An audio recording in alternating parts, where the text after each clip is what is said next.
Hello, today I'm going to be reading What is Marxism All About by Fist.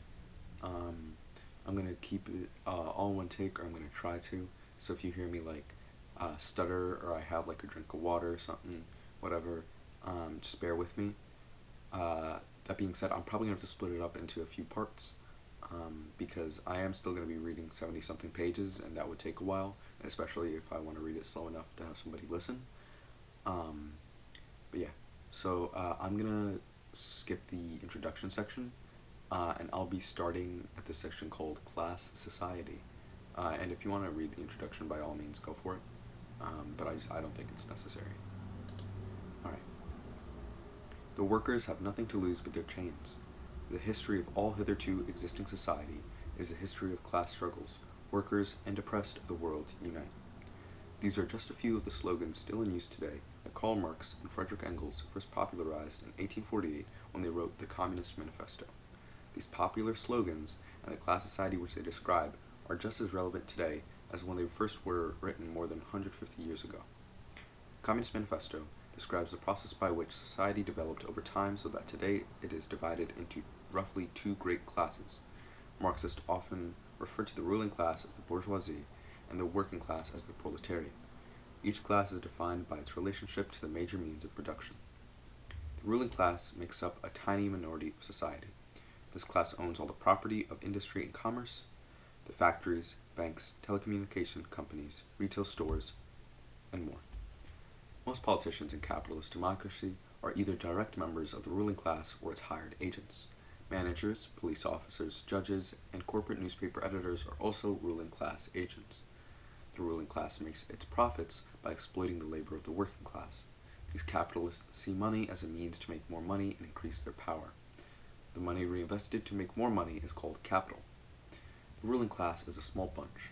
Many of their names are easily recognized: Warren Buffett, Michael Bloomberg, the Koch brothers, Bill Gates, and the Walton family, owners of Walmart, are just a few of the biggest names in modern capitalism.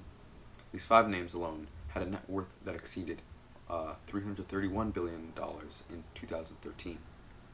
The working class includes all the people who create all the goods and services in capitalist society. These workers are only able to survive by working for someone else, a capitalist. A person is still a member of the working class even if their income is supplemented by investments in their 401k or stock options that the company provides its employees in lieu of direct wages. The unemployed are also workers. Unemployment is a constant and necessary feature of capitalism. The ruling class purposefully forces a significant number of workers into unemployment as a reserve army to compete with employed workers and to drive down wages.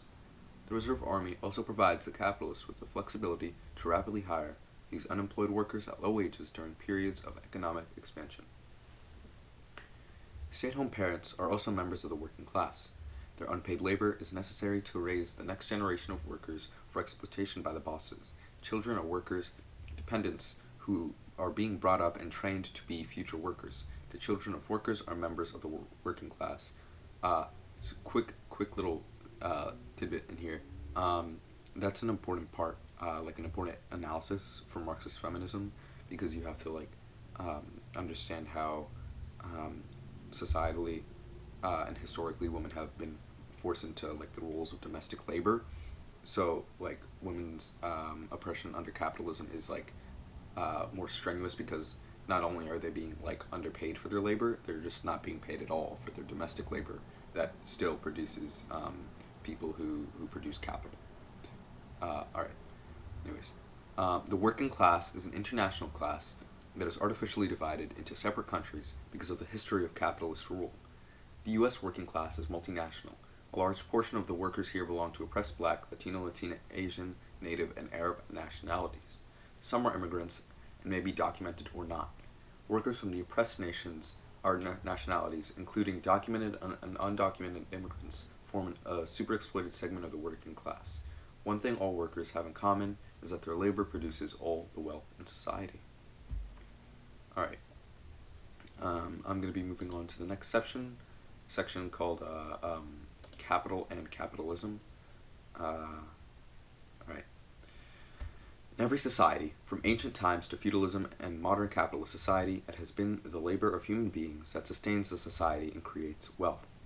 It is this basic fact, the acknowledgement of the laborers as a class and bourgeois capitalist society that has been hidden from so many in the United States. The history of modern society is the history of struggle between two antagonistic sides, the exploited class, the workers, and the exploiting class, the bourgeoisie. Some may characterize this current period in history as capitalism gone wild. But the system of capitalism hasn't just gone off the track. Its objective reality is simply playing out in all of its ruthlessness. As Karl Marx said, capitalism came into the world dripping from head to toe from every pore with blood and dirt. It was the urban middle class, including shopkeepers and merchants, desiring free markets and democratic rights, religious freedom and other freedoms not granted under the absolute monarchies of Europe, who would become the new rulers under capitalist society. Also, very sorry for for all the what's it called, the stuttering. Anyways, numerous European states had already engorged themselves by plundering Asia, Africa, and the Americas through mass murder, genocide, and the enslavement of peoples of these lands. Marx called this the primitive accumulation of capital. It is described as such because of its savage brutality and utter disregard for humanity.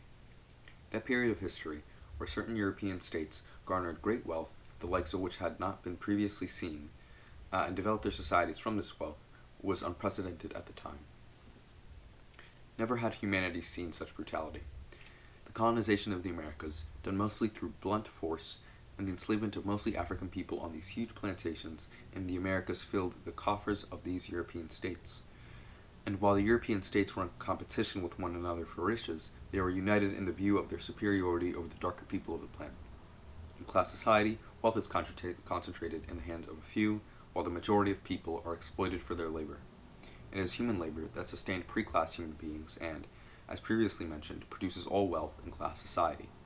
All class society is characterized by exploitation, whether under feudalism, where serfs working on land owned by lords surrender the fruit of their labor to the lords in exchange for living on the land and keeping enough to feed their families, or under semi-feudal chattel slave conditions in the United States, where enslaved Africans had no rights and all they produced belonged to the master.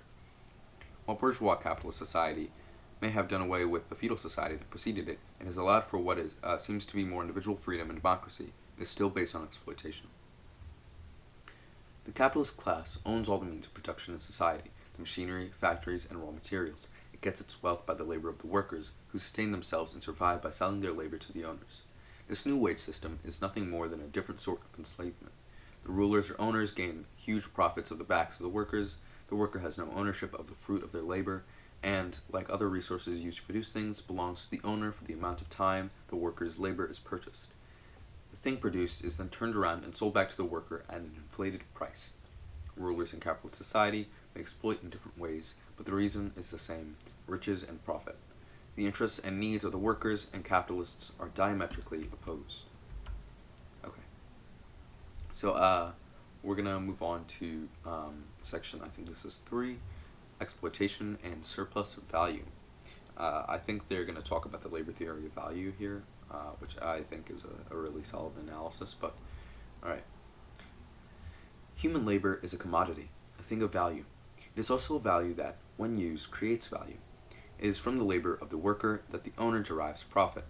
If a worker is slated to work 8 hours, a small percentage of that time is spent covering the cost of the worker's wage. The rest of the time is unpaid labor, surplus labor, and it is from this that the owner gains extra or surplus value. All that extra time, the worker gets nothing and the owner reaps all the benefits. The owners do everything necessary to increase the flow of profit. They fire workers while expecting those who remain to increase productivity. They decrease benefits. They set workers in competition with one another, a process which drives down wages. All these things cause misery for the workers but are designed to increase profit. That profit is split between the owners and the high-end managers, but none goes to the workers who create it. How many times has a company announced layoffs, all while CEO types get bonuses or raises for tightening the belt? A good example is that of Circuit City, which in early 2007 had 46,000 workers in Canada and the United States. In April of 2007, Circuit City, the second largest electronic retailer in the United States, decided to lay off 3,400 workers because they were being paid too much. The company did this because it only had an 8% growth in sales in the previous quarter, and sales were forecasted to grow to only 10% in the next quarter. While Circuit City started off paying workers merely $7.75 an hour, and its average employee made only $10 an hour. It's stated that its chief rival paid its workers less on average, and that it could not compete while paying an average wage that translates to just $19,200 per year before taxes. The poverty threshold in the U.S. for a family of three in 2006 was a little more than $16,000 before taxes. The workers were told they could reapply for their jobs at lower pay, but the CEO of Circuit City continued to receive $8.52 million, including a $900,750 salary a year. Upon news of the layoffs, the stock value of the company rose 1.9%. Millions of people around the world go hungry and lack access to clean water, healthcare, adequate housing, clothing, and transportation. Yet so much goes to waste in the so-called developed world. Factories close, companies go belly up, as each capitalist tries to outdo the other, and in a process they produce and produce. As their unplanned, anarchic production leads to a crisis of overproduction, they transfer the crisis to the workers with pay cuts, mass layoffs, and firings. This boom-or-bust reality is because of the nature of the system, which is to reap greater and greater profits regardless of what is actually needed. In times of crisis, the capitalists need new markets, cheaper access to resources, and new, cheaper, easily exploitable labor. This fuels the drive to war. If one were to add the expense of war, both in monetary and more tragic human loss, the waste makes even less sense. The base Pentagon budget alone for fiscal year 2013 was $530 billion. This does not account for the billions spent on the U.S. Imperial Army military adventures in Iraq, Pakistan, Libya, Afghanistan, and elsewhere. Hundreds of thousands in Iraqi, Pakistani, Libyan, and Afghan people, and thousands of young men and women and men drawn into the U.S. military have been killed and maimed. But what is the answer? The answer is the abolition of the capitalist system and the expropriation of the capitalist class. In the place of a capitalist system, we need a system based on actual human need, in solidarity with the oppressed and workers the world over needs to be built. The system of socialism removes the profit motive. The means of production are held and developed by the entire society for the need of all in society, not for profit. It is through this system that problems as they come are dealt with, as it is through need and solidarity that problems are solved, not through profit. Okay. Private property, next section. I think this one's very interesting because a lot of people don't understand what a lot of Marxists mean when we say private property. Okay. Private property, to a communist, is not your shoes or toothbrush or even your house. Those things are called personal property, and under socialism and under communism they continue to belong to the workers in much the same manner as they do now. When Marxists speak of private property under capitalism, it refers to the tools of production that should be owned by all of society, such as factories, lands, stores, mines, and all those things that are gifts of nature or are built by many people over many centuries, but are now being monopolized by a few. These few don't concern themselves with how many years of human labor went into their creation, just so long as they alone can reap profits from legal ownership of that property.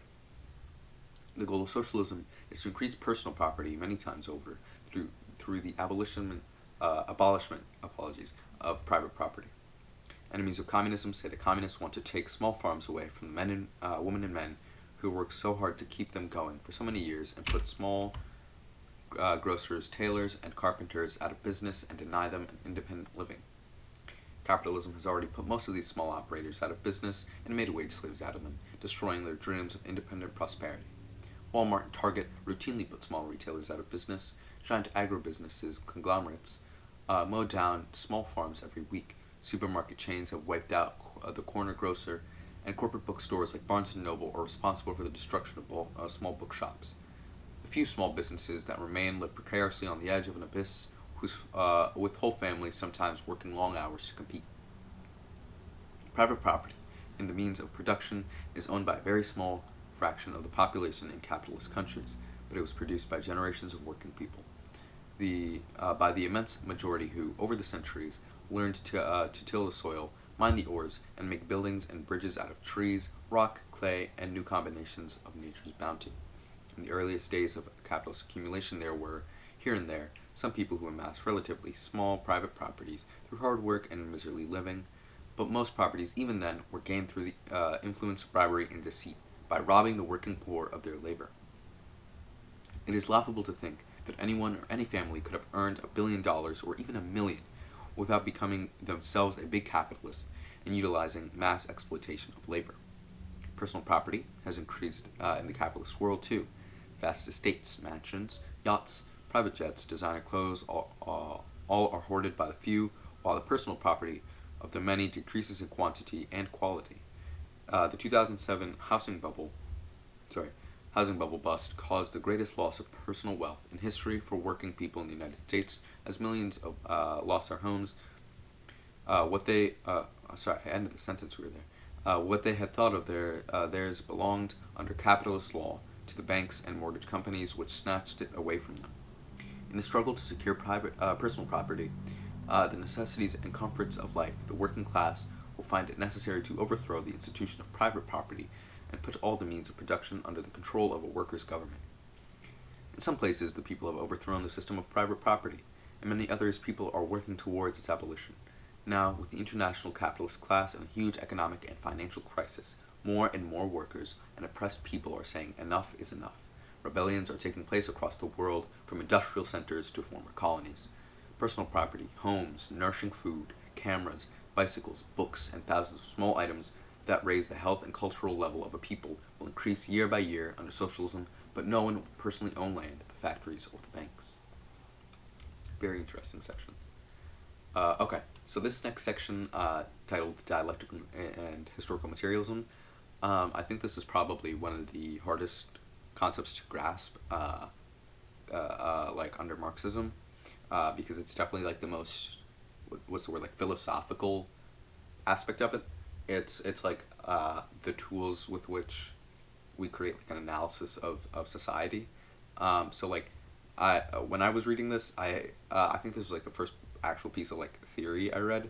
I had to like reread this section over like 1 or 2 times, because it's confusing. So if you like need to listen to this like a few times over, I encourage you to do that. But okay. As part of their socialization within class society, workers are encouraged to believe that individual self-interest is the foundation of human nature and survival. If this is true, all of human history has been a struggle driven by greed. Workers are told that society cannot be changed because of quote-unquote natural human greed. Workers are given the option of either giving into that greed or using religion or mysticism to rise above the material world. Neither of those options provide a realistic alternative or solution to the problems presented by class society. Marxists understand that society has not always been driven by individual self-interest and greed, that greed is not a part of human nature, and that society can be changed for the better. All of this can be demonstrated by using dialectical materialism, a scientific method of thinking to evaluate the world in which humans live. Dialectical materialism can be broken down into its respective components for a better understanding. Dialectics describes the scientific method Marxists use to analyze the world around them. Materialism represents Marxist conception of the reality dialectics is intended to analyze. Dialectics, as a method of analysis, takes into account the interconnectedness of nature, the contradictions and state of continuous change inherent in it, and the process by which natural quantitative change leads to qualitative change. Simply put, dialectics hold that all things are in a constant state of change, that this continual change is a result of interactions and conflicts, and that many small hidden changes add up until the thing in question has been qualitatively formed into something different. The process by which water is transformed into steam by heating it until it passes the boiling point illustrates the concept of dialectics at work. Materialism is a Marxist conception of nature as it exists without any supernatural or mystical dimension. Materialism holds that objective reality exists independent of human consciousness and that matter is primary. Dialectical materialism shows that people's thoughts, characters, and actions are shaped by the conditions in the world around them, the material world. When people look at the world through the lens of dialectical materialism, they can see the logical development of beliefs and thoughts, actions and events, and even a human history as a whole. Historical materialism extends the principles of dialectical materialism to the study of society and its history. Historical materialism recognizes that history and society develop based on material economic conditions. Therefore, all development, that of ideas and that of institutions, is based on conflicts and interactions in the material world. This understanding of development and change refutes the argument that class society is based on natural human greed. The development of class society came from the material interactions and conflicts that humans have faced over history. A belief in dialectical materialism does not validate the oppression and exploitation of the working masses within this development of class society. Marxists argue that this scientific view analyzes how humanity and society have developed so that it can be changed. Most importantly, it instills a knowledge of human agency in history, that people are in fact able to change the oppressive society that they live in, and that society cannot possibly stay the same as the material world changes. Dialectical materialism implies that capitalism, like everything else, has a birth, a development, and will have an end. Again, that's a very complicated topic. It's something I find very interesting, but I know is kind of difficult. Okay. Next section, class solidarity and class struggle. Actually, before I do this, I'm going to take a sip of water. Again, not going to cut because I don't want to have to do the work of making more than one take. Alright. Okay. One of the greatest weapons that workers and oppressed people possess against the bosses and capitalists is our unity. When Marxists speak or write about proletarian solidarity, working class solidarity, and international solidarity, they mean the complete unity of interests in all of the peoples oppressed and exploited by capitalism. It is only by coming together in solidarity, it is only through closing ranks against the common enemy, that any victory has ever been won by the masses of people. Working class solidarity is present in every picket, every union action, every strike, and any time workers take a stand against the bosses. If workers go on a strike, only a scab or boss will cross the picket line, while all workers who feel solidarity with each other refuse. Workers form trade unions and continue to organize into unions today out of the knowledge that only through banding together in solidarity can even the slightest improvement be gained in working conditions, wages, job security, and so forth. Whenever a struggle breaks out, workers in unions and other progressive people from the community will come to the aid and defense of the workers who have gone out on strike, occupied their factory, or taken other decisive action in order to strengthen the class struggle against the bosses. The solidarity of the workers is the biggest threat. Oh my god, they put threat twice there. Did they make a typo? Goodness. To the capitalists. The bosses attempt to break up and destroy working class solidarity by dividing the poor and working people against each other. They use sexism to turn men against women workers. They try to break the multinational unity of the working class by dividing white workers and people of color, and further attempt to pit black and brown workers against one another. Using xenophobic hysteria, bosses attempt to turn U.S. born workers against immigrant workers. Bosses will also try to divide straight and lesbian, gay, bi, trans, and queer workers. I have a little problem with that paragraph, but it's too much to get into right now.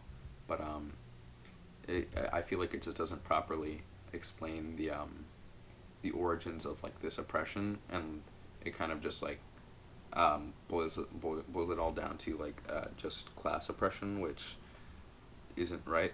But anyways.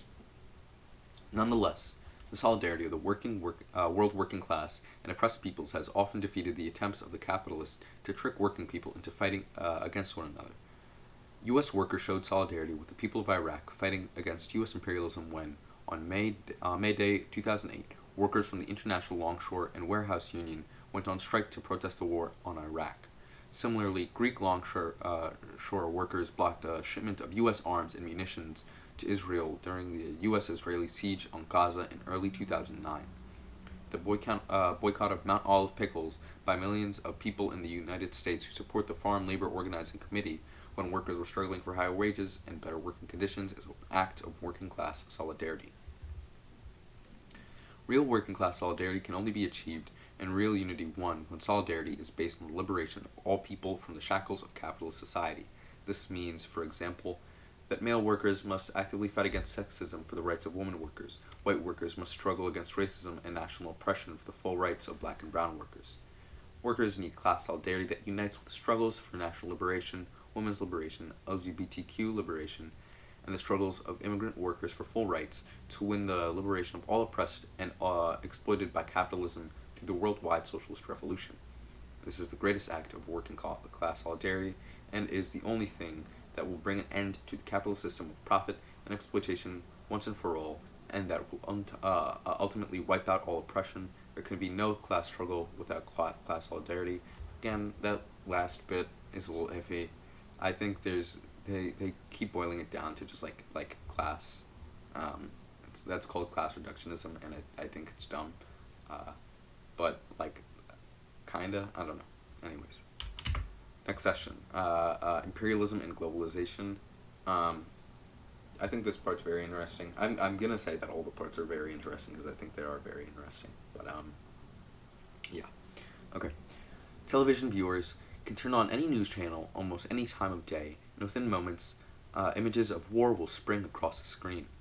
Images of ground troops in Iraq, U.S. military bases in Korea, and air raids in Afghanistan are complemented by the voices of somber newscasters warning about the potential of a naval blockade against Iran or political and humanitarian crises, I don't know, in places like Zimbabwe and Darfur. The corporate media and its talking heads throw out routine phrases like national security, war on terror, and Islamic fundamentalism in an attempt to explain away the pictures of crisis and conflict. The real root of all this conflict can be found in the nature of imperialism and the role it plays on the international stage. Imperialism is the final stage of capitalism that is reached when the capitalists of a particular country are compelled to economically expand between their own borders through military force or other methods of coercion. Imperialism is referred to as the highest stage of capitalism because the capitalist system must either expand or die in its quest to accumulate profits. Vladimir Lenin was a leader in the 1917 Bolshevik Revolution in Russia and a prominent Marxist who popularized the term imperialism and provided it with a scientific definition. Lenin identifies 5 essential features of imperialism in his germinal work on the subject, Imperialism, the Highest Stage of Capitalism. The 5 features of imperialism are the creation of decisive monopolies through the concentration of production capital, the merger of bank capital and industrial capital to create an oligarchy of financial capital, the export of capital and commodities, with capital being the more fundamental of the two, the formation of global capitalist monopolies that share the world among themselves, and the territorial division of the whole world amongst the most powerful capitalist powers. The 5 features of imperialism explain the process by which monopoly capitalism has developed to the point where it raises huge armies and navies and develops high-tech weapons of mass destruction in order to forcibly open new markets and exploit new sources of cheap labor. It is this character of imperialism, its nature to carve the world up for the great capitalist powers, that is beyond all the images of war and devastation on the nightly news. Wars have historically been waged by imperialist powers, regardless of the type of political administration, liberal or conservative, social democratic or monarchist or fascist. Governments of imperialist countries have all been responsible for waging imperialist war. Capitalism's expand or die dilemma requires near constant war, regardless of the politics of government power. Fred Goldstein, a leader of the Workers' World Party, examines the 3 stages of imperialist war throughout history in his book Low-Wage Capitalism. The first stage of imperialist war was to redivide the world. This stage was marked by conflict among the imperialist powers to carve out their respective spheres of influence. This method of imperialist war lasted until the end of the Second World War, which brought about the defeat of German, Italian, and Japanese imperialism, severely diminished the capacity of Britain and France, and positioned the U.S. as the dominant imperialist power. The war also ended with the Soviet Union's historic victory over fascism and the defeat of the German Nazi armies. This new dynamic, U.S. imperialist dominance, and the emergence of the Soviet Union as a socialist superpower led to the second stage of imperialist war between the socialist and imperialist camps. This stage of imperialist war was marked by a nuclear-armed U.S. and its mobilization of all the capitalist forces to contain the twin threats to imperialism at the time, socialist revolutions and national liberation struggles. The inter-imperialist struggle to redivide the globe was replaced by a struggle between the competing social systems of socialism and capitalism. The Korean War, the Vietnam War, the Bay of Pigs invasion in Cuba, and the CIA dirty wars in Angola, Nicaragua, and El Salvador are all examples of the imperialist war against socialism and national liberation during this period. The third and current stage of imperialist war was ushered in after the 1991 defeat of the Soviet Union. This stage has been marked by war for global reconquest of the former socialist camp countries and of countries led by independent bourgeois nationalist governments that the Soviet Union had supported.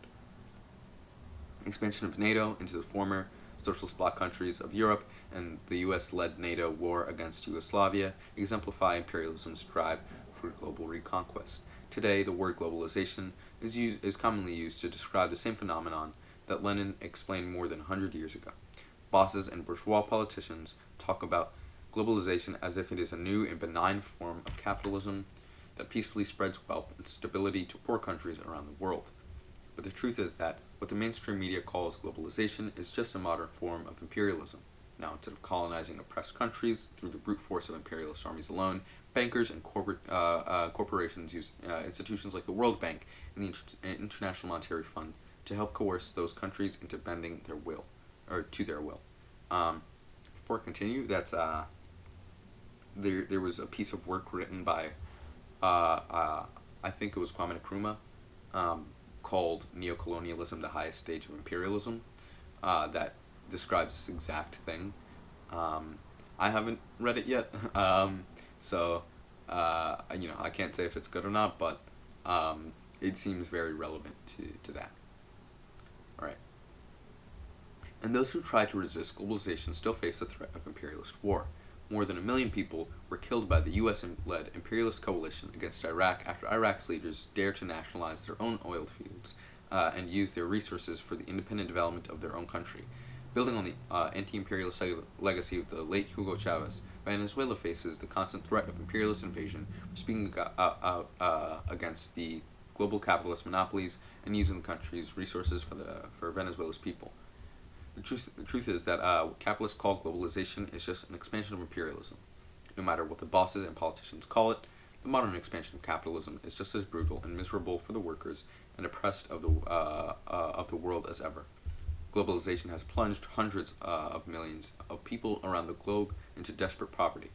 And although the bosses talk about the modern peaceful expansion of capitalism, the reality is that the US alone has been at war almost every year since the fall of the Soviet Union, and has caused deaths and injuries of millions in imperialist wars since the term globalization was popularized. Imperialism is the enemy of the entire global working class. It does not matter if workers live inside an imperialist country or outside its borders, imperialism is their class adversary. Workers living in the exploited countries have a special obligation to support workers in the countries exploited by imperialism as they fight to liberate themselves. Alright. I think I'm going to stop there for the first part. I will record the second one and third, blah, blah, blah, at some point later. But I think the next part's going to be talking about more specific, different kinds of oppression among the working class. So, if you're reading the PDF right now, you should see that the next page talks about women's oppression. So I think they're going to go into, women's oppression, racial oppression, so on and so forth. But yeah, I'm going to leave it there for now. Thank you so much.